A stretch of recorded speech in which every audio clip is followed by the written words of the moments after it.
You know, I met her in 1997. We were put together by agents and lawyers. She was going to do a book, and she wanted to work with a woman. And I was one of the few female sports writers around, and so I got the job. I got very lucky. So she hired me to come in and do the book with her. And it just evolved into a friendship from there.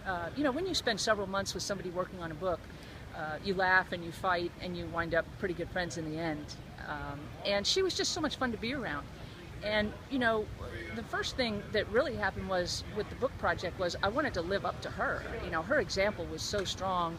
She was so good at what she did, and her habits were so well defined, and you know, she really knew what excellence was all about. And I can remember thinking as a very young, not very accomplished writer, you need to watch her closely, and you need to understand why she's as good at this as she is, and you need to imitate it if you can.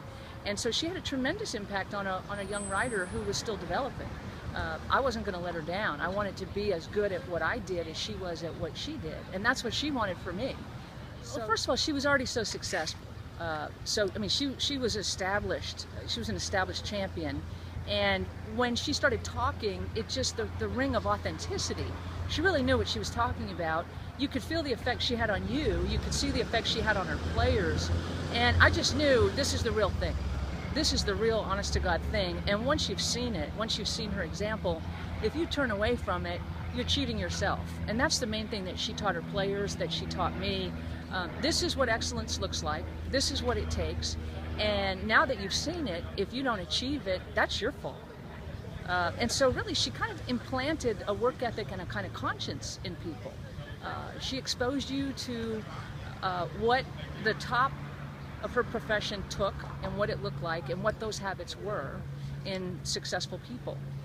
And to be given that example was just really an extraordinary experience for me, and I was going to try not to waste it.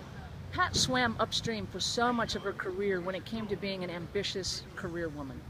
When she first started out in 1976, it just wasn't done. When she started winning championships in the 80s, it still wasn't really done.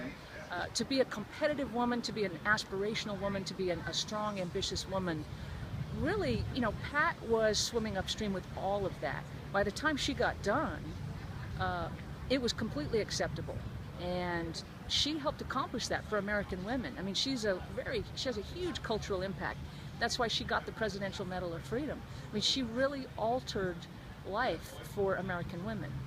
She made it okay to compete.